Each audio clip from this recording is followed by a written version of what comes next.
In this era of information overload and constant connectivity, the struggle to maintain personal sovereignty over our thoughts and emotions has never been more challenging.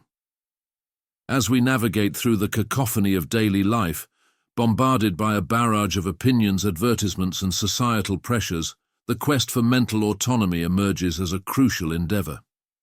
Our citation today comes from the famous Enchiridion of Epictetus, and it is this quote: "If a person gave your body to any stranger he met on his way, you would certainly be angry. And do you feel no shame in handing over your own mind to be confused and mystified by anyone who happens to verbally attack you?" This topic delves into the philosophical underpinnings of self-governance, exploring how we can fortify our minds against the onslaught of external influences. It is a call to arms for the thoughtful individual, an invitation to cultivate a resilient inner landscape where one's sense of self is both the compass and the anchor amidst the ever-shifting tides of the external world. Philosophical reflection on the importance of mental autonomy and resilience.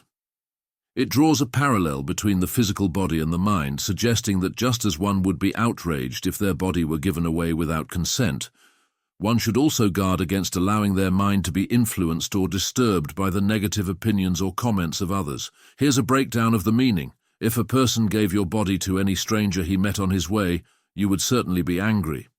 This part of the sentence uses the metaphor of giving away one's body to a stranger to illustrate a violation of personal autonomy and consent.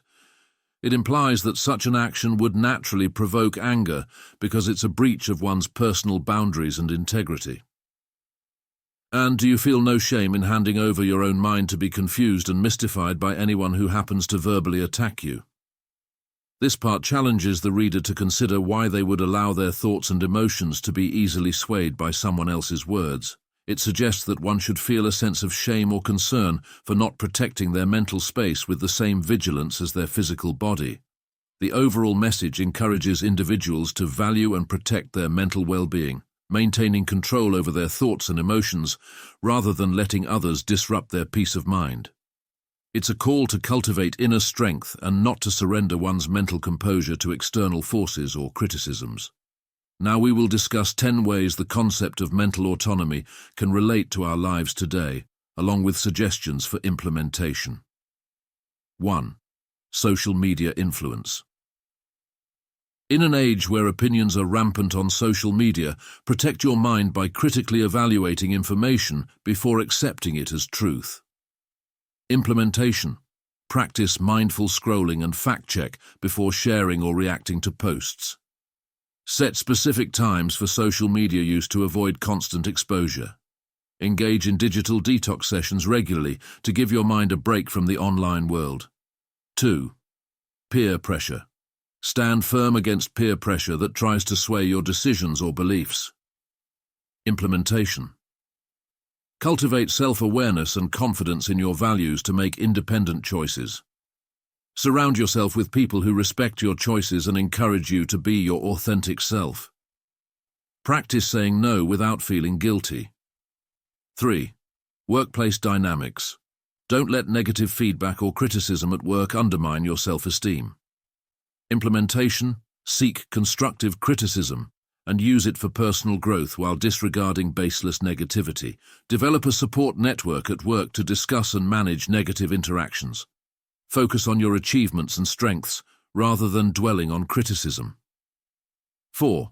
Advertising and consumerism.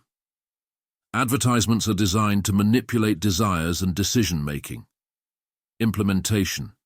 Be conscious of marketing tactics and make purchasing decisions based on need, not impulse.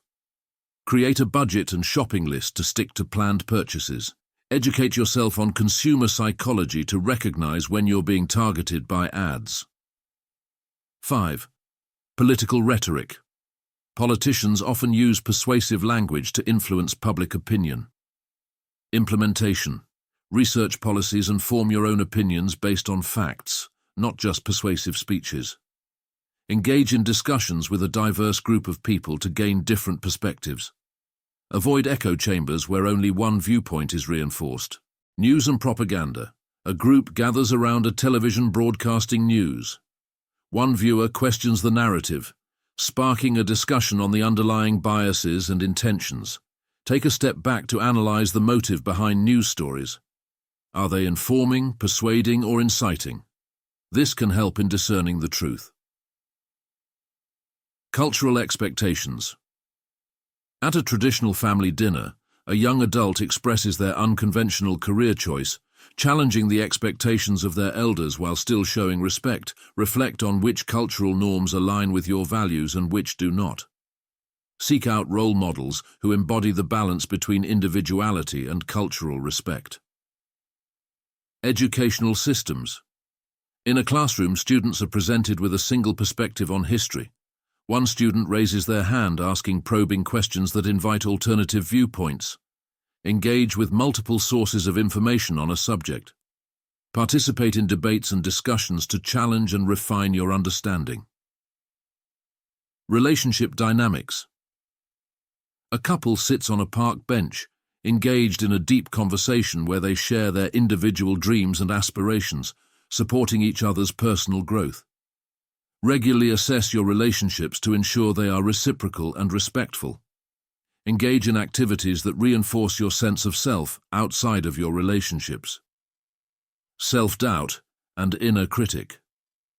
Alone in a quiet room, an individual stands before a mirror, practicing affirmations that counteract the critical voice within, fostering a nurturing self-dialogue. Keep a journal to track your thoughts and counter negative self-talk with evidence of your capabilities. Seek feedback from trusted friends or mentors to get a balanced view of yourself. These scenes reflect moments where individuals exercise mental autonomy, choosing to engage with the world thoughtfully and deliberately in line with the philosophical principles discussed earlier. By integrating these practices into your daily life, you can better maintain mental autonomy and resilience against external influences that may attempt to sway your thoughts and emotions. In the grand narrative of human existence, the sovereignty of the mind stands as a bastion against the tumultuous sea of external influences. This chapter unfolds the philosophical tapestry that reminds us of the sanctity of mental autonomy. It is a journey through the modern landscape where the integrity of one's thoughts and emotions is besieged by the relentless forces of social media, peer pressure, and cultural expectations. Herein we explore the art of mental fortitude, the practice of discernment, and the cultivation of an inner citadel impervious to the cacophony of the world. As the narrator of this chapter, I invite you to delve into the tenets of philosophical resilience, to arm yourself with the wisdom to navigate life's vicissitudes while preserving the essence of your individuality. We hope you can see clearer through your daily life. Using these concepts will remind you to keep control over your mind and thoughts and help you protect your mental autonomy.